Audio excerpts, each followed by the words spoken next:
Hello, everyone, and welcome to another episode of the Unnamed Podcast. I'm still thinking about two different names. You can tell me which one you like better. I'm thinking first one is the John Pang Show. Sounds kind of boring. Or the What'd You Say, Bro? Podcast. And if you don't know, What'd You Say, Bro? Is one of my many popular catchphrases. If you've seen my videos, you see I'll do this face a lot. If you're listening to audio, it's my constipated face. So with that said, let's get into today's episode. So first and foremost, this is episode number 2. Excuse me. This is episode number 2, and I am just so appreciative and very excited about what's to come. So far, I have launched the first episode on video platforms everywhere, and the reception's been really good. And I really appreciate all the comments I've gotten for everyone. Some of you are listening to learn English. Some of you, surprisingly, are watching, listening to fall asleep, which is weird that I will be in your dreams. And third, some people just enjoy learning more about my story, and I'm really excited about that. So that means that's good. People want more, so we're gonna do that. Now, as you're listening right now, I am currently working on having the podcast on all places where podcasts are available. So look out for that. I will let you know. You can check in the video description to see where it is all available. And as we go forward, I would love for you, in every episode, I would also like to answer some of your questions.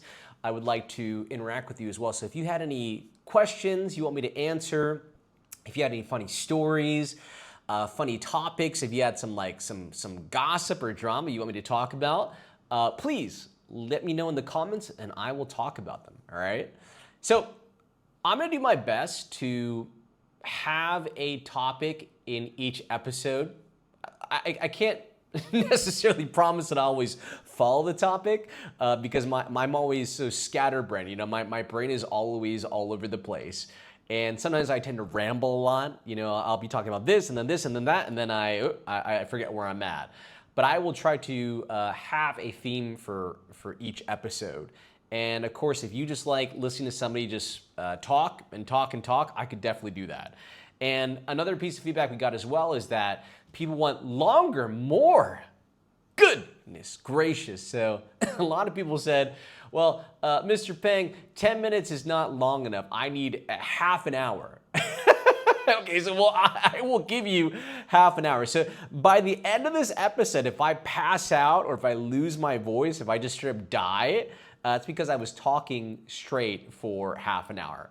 But again, we're still working on this. You know, I'm still working on the background, the lighting, the audio. I think for right now, this mic, if you're listening right now, I'm just kind of using like a wireless mic kind of clipped onto my chest right now. But I am looking into a very high-end mic and high-end camera as well.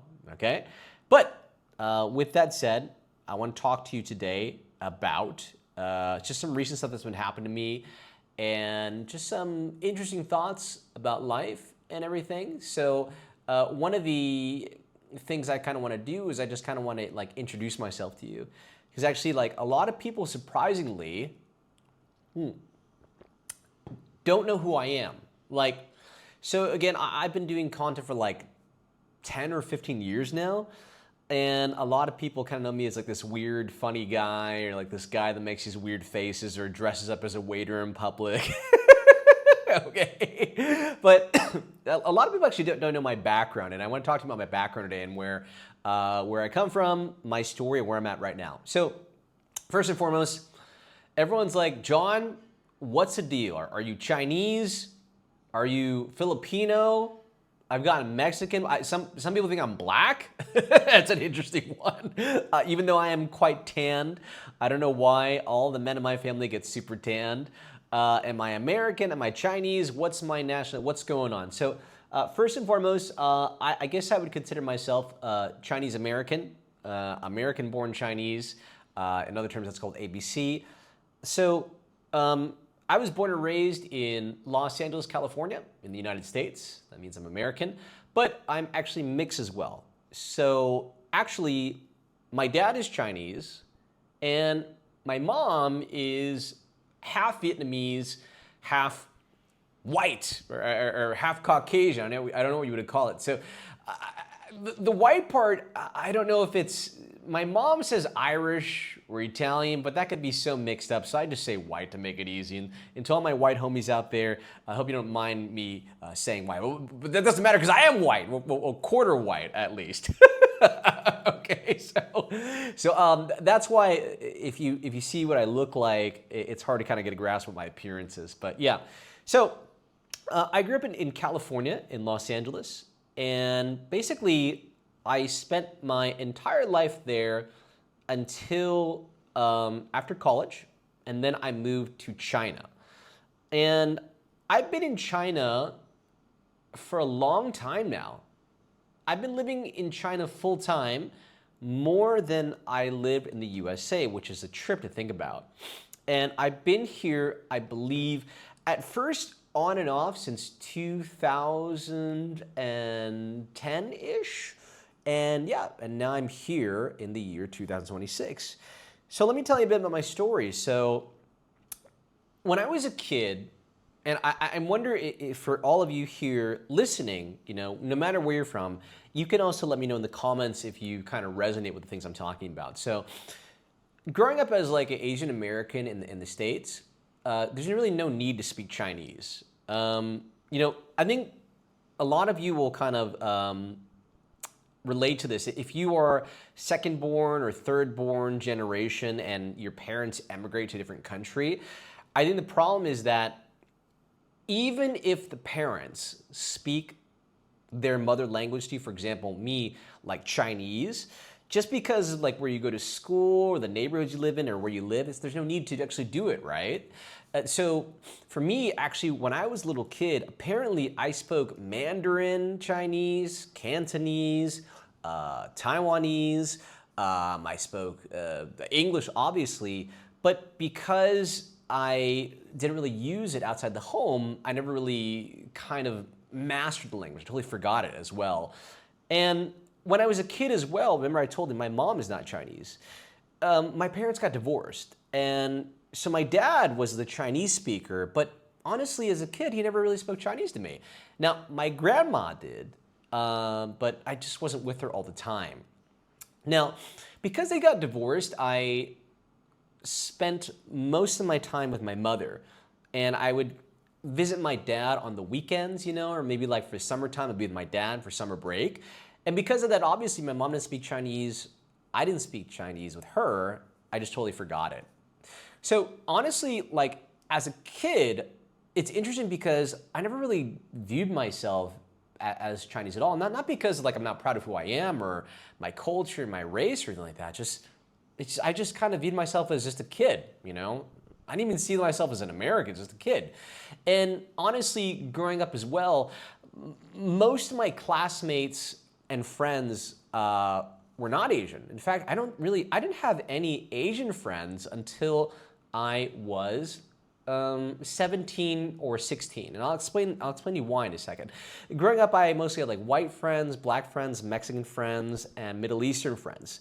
Now, when I became a bit older, like at age 17 or 16, I moved in with my dad. So I've been moving with my mom before. I moved back in with my dad. Okay, previously before that, I've been living with my mom and my stepdad at the time. I moved back in with my dad, and when that happened, I had to change schools. So I went from a predominantly like mixed high school to a like super Asian high school, like lots of Asians. So if you know anything about California, and I think I have a lot of like Asian listeners, a lot of like Chinese listeners as well, there's a huge Chinese population, Asian population in Los Angeles, California. And the area I moved to there, like it was like crazy for me because I've been used to like being surrounded by white dudes, like Mexican dudes, black dudes, like Persian dudes. And I go to this school and switch to this Asian area. This is called it's called the 626 area code of Los Angeles.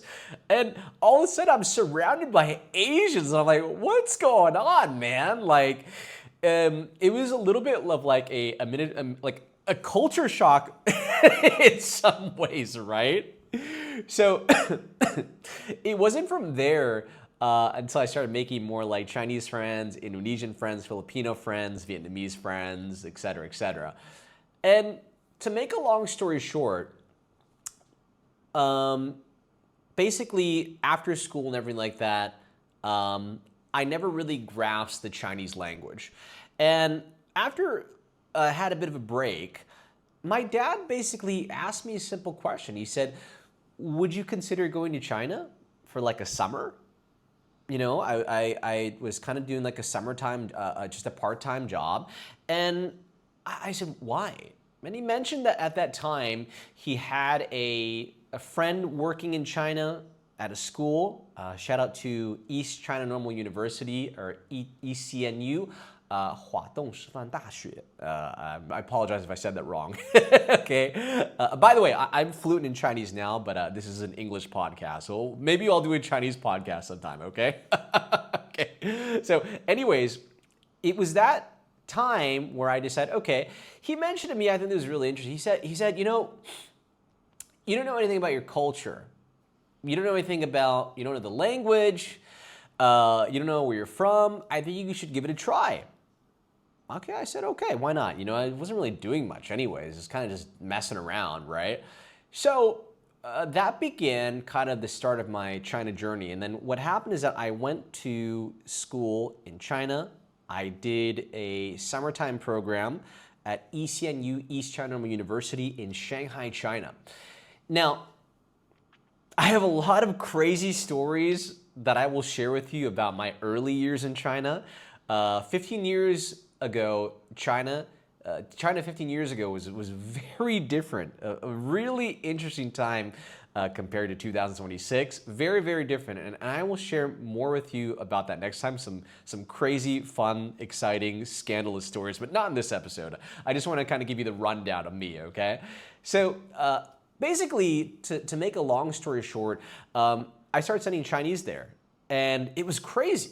You know, the first time going to China as an American, in my mind, I'm like, dude, it's gonna be like dirt roads, pagodas, like kung fu, like some dude wearing a straw hat, like with an ox. It's kind of racist, right? Like very stereotypical. But hey, I'm Chinese, bro. You can't. Just like, hey, I'm white and Chinese, I can say whatever I want, okay? and Vietnamese too. So I was expecting like this, like, you know, like just, I don't even know what I was expecting. But when I arrived in Shanghai, my mind was blown. Like, you have to understand, like, the USA is modern, developed. It's amazing, okay? Now, obviously, there's a lot of issues where I wish the infrastructure was a lot better. A lot of stuff is run down as well. It could be better. You know, we'll talk about where my taxes are going in another episode, right? But I had never seen a mega city like Shanghai, a true metropolis, a concrete jungle. I remember getting off that plane. I remember a few things. Okay, don't get mad at me. The first thing I remember was the pollution. Don't get mad at me, okay? Okay, let's all be honest here, okay? Wish the air quality was better in China. No haters, okay? I'm just spitting the truth. No cap. Is that what the kids say? No cap, right? Does that mean the truth or whatever? Just speaking the truth, all right? I remember the pollution. I was like, hey, it's a little hard to breathe here. Everyone's smoking, you know, that doesn't help, right? But I remember literally, like, I was like, where are the pagodas? Where are the dirt roads? Literally looking and seeing skyscrapers, tall buildings, neon lights, as far as the eye could see. An incredible infrastructure, this subway system, the cars, it was insane. I had never seen anything like this before. And the mass of people. So this is crazy to me. Seeing that many people all at once. You have to remember, like in Los Angeles, you know, the USA is spread out a lot. You know, you have to drive everywhere. So living in Los Angeles, California at the time, I'd be used to seeing like maybe like, I don't know, like in the most crowded places in the mall, maybe like, you know, like 50 people, 50, 100 people. I'd be walking on the streets of Shanghai, China, and seeing like hundreds of people all at once in my eye span. And for me, this is kind of like visually it was a lot. It was a lot. It was intense. It was so intense. I remember I had a classmate that I was studying Chinese with, and he literally couldn't take it. He came from a small town in the USA, I think in Chicago, in Illinois somewhere, and he preferred more of like a smaller, like just slow pace of life. And he told me that it was just too much. He had to go. It was just too intense for him. You know, visually, audibly, it was too stimulating. You know, there's something called noise pollution. And noise pollution basically means like what you hear, right? I'll be honest with you. You know, my parents' house in Los Angeles. In certain neighborhoods, I'll go to sleep at night. I don't hear anything at night. Maybe I'll hear like birds or like, you know, crickets sometimes. You know, that's it. You know, in China, you hear noise all the time. You know, all the time. All right. Even in the nicest areas, you're going to hear noise, people talking, you know. So noise pollution is an intense thing. So, anyways, I went to school here, and again, lots of crazy, funny, embarrassing stories of partying, studying, work, crazy stuff that happened to me. Next episode, okay? Basically, as I continued learning Chinese more and more, I also started to get part-time jobs as well. Of course, that was teaching English, all right? So I started teaching English to some of my classmates, and at the same time, also kind of like doing some certification, you know, learning how to be a better teacher, things like that. And I began working more in this industry. So basically, I started working in China, and I would visit the States back and forth, but I kind of grew to fall in love with the lifestyle of China, particularly Shanghai, especially Shanghai. And as I started doing more and more different jobs, I started moving up in my industry. So I began teaching, just like part-time. Then I began, you know, teaching in the classroom, English, and then I began, you know, doing like corporate training teaching as well. And what would happen is that in these companies, I started getting more involved with management, marketing, communications, events, operations in particular. I think operations and project management within these industries you know, was my specialty at the time.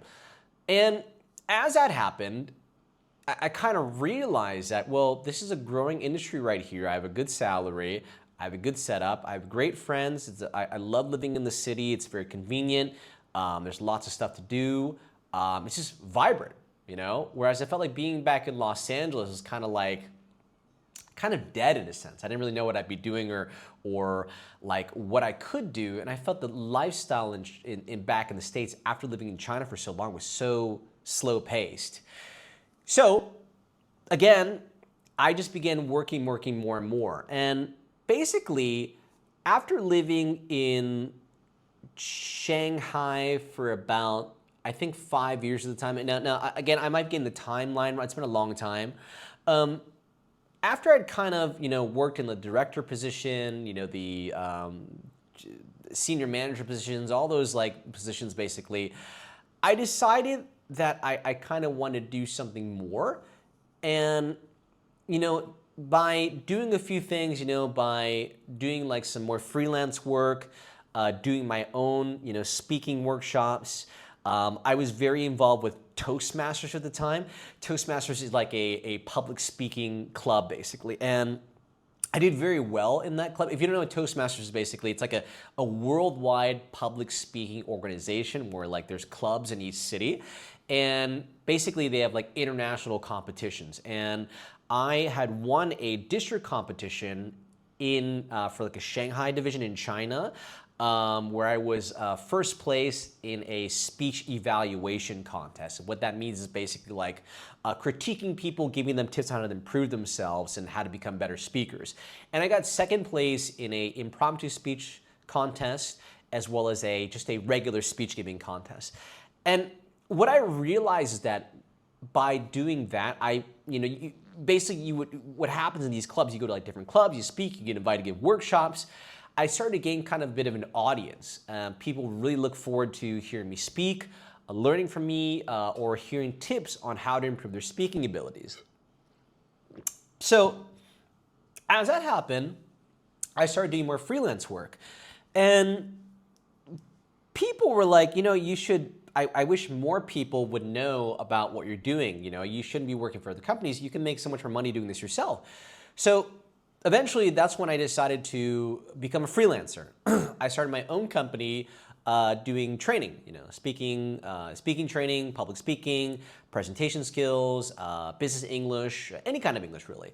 And from there, at the same time, I had also decided, well, I think I should also try to make some videos. At the time, a lot of the social media platforms you use right now did not exist, or they were just kind of beginning. And I originally made these videos to just promote my business. And if you really want to watch some cringe videos, you can kind of go to like you could scroll down to like my earliest videos when I first began, when I didn't know what the heck I was doing. So as I started making these videos for, excuse me, for public speaking and presentation skills for corporate training, luckily I would get a lot of business this way. People would see my video, they would contact me, and it was a great sales funnel. But I realized something, and that was, public speaking and presentation skills is really like, that is the top form, the highest level of speaking, It's not everyone can do it. And even if you're fluent in English or you are a native English speaker, the ability to stand in front of a crowd of people, to present, to communicate, to give a workshop, to give a TED Talk, to give a speech, whatever it is very, very, very, very difficult. And actually, the funny thing is, for most people, that's like I believe is like the top 10 fears in life. Like, I think right after death itself, So I've been doing this for so long, giving these workshops and doing this content. But again, it's hard for the average person to get into. So that's why I decided what I'd do is I would also do some English teaching videos as well to make it more accessible for everybody, okay? So that was about, like 10 years ago or something like that, a long time ago. And basically from there, I started doing that. I started doing English teaching videos. I started live streaming, selling my courses. I had joined an MCN before. It's just a company. An MCN basically is a company that works with creators and influencers. I had a great team there. Worked with a guy there that was at one point was a good mentor and taught me a lot, and I appreciate him, and I want to say thank you to him.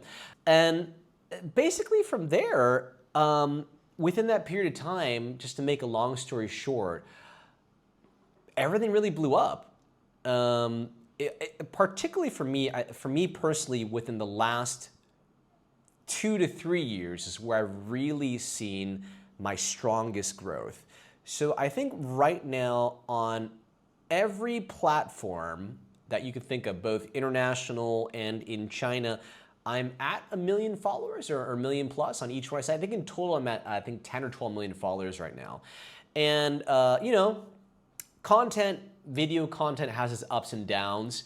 You can't always be viral, but the key is consistency. And I think for me, what I'm very proud of is that I've been consistently performing and pumping out content.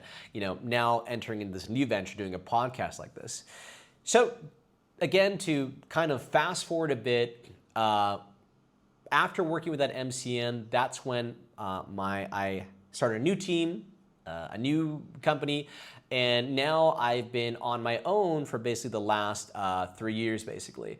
And it's been a very exciting time. Right now, I am based in Shenzhen, China. And I go back to LA quite often as well, but I'm here full time. And where does that leave me right now? What's next for me? I'm still always working on my main account, which is my English teaching account. That for me, that's the most fun. But a lot of people said too, they like to get to know me a bit more and kind of how I've always thought about how can I do more like long form content. I've always wanted to work in a podcast and everything like that. And now this is kind of like my next journey here as well, to be more like a, just I guess a podcast or whatever you'd say. But yeah, I'm not middle-aged yet, but I'm not a young guy, I'm not an old guy, but I think, for me right now, I've never been more clear in my life about what I want to do, what the strategy is, and I'm very lucky and blessed to have your support, to have a great support system, my friends and my family, and to have the ability to make your day better, okay? So where am I at right now? Again, I've been a full-time content creator for a long time. Now we're entering this new venture right here, and we're gonna keep going. My hope is that this podcast I'm doing right now, we're gonna have video format, we're gonna have audio format, and I'm gonna try to really improve everything. I wanna get a new mic. It's being delivered right now as we speak. Right now you can tell me what you think about the quality. I'm actually filming on iPhone right now. Personally, I think actually iPhone is pretty good, honestly, for what you're seeing right now. We can do a bit better right now. We can do a bit better though. I'm working on a camera as well, and I'd like to have guests on as well. I'd like to do in-person interviews. I'd like to do online interviews as well. I think having a conversation with two people, I think that's where I'm my funniest. I don't think I'm that funny, but I'm a chill guy. I'm okay. If we met in person, we'd have a good time. That's all I'm saying. But yeah, so that's where we are today. And again, I'm very happy and blessed to be able to do this for a living and to when your job is your passion, it doesn't feel like you're working at all. Okay, so. With that said, ladies and gentlemen, we're ending the end of another podcast episode here. I'd like you to help me out, okay? So first and foremost, this is very important. Please, because we're just beginning, like, comment, and share, okay? Now, the most important thing is that your comments, okay? I don't want to do like my podcast where I'm just saying random stuff all the time and just my mind is going all over the place, you know what I mean?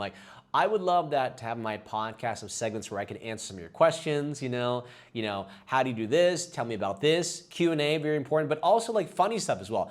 If you have funny videos, funny articles, some drama, some gossip, I would love to talk about that as well, all right? And again, everybody, this podcast will be available on all video sites, and also, hopefully by the time you hear this, it will be available on all podcasting sites as well, okay? You can just search for my name, Jonathan Peng Yuying, okay? Or you can search for John Peng English, or you can search for, what'd you say, bro? And hopefully you will find my podcast, okay?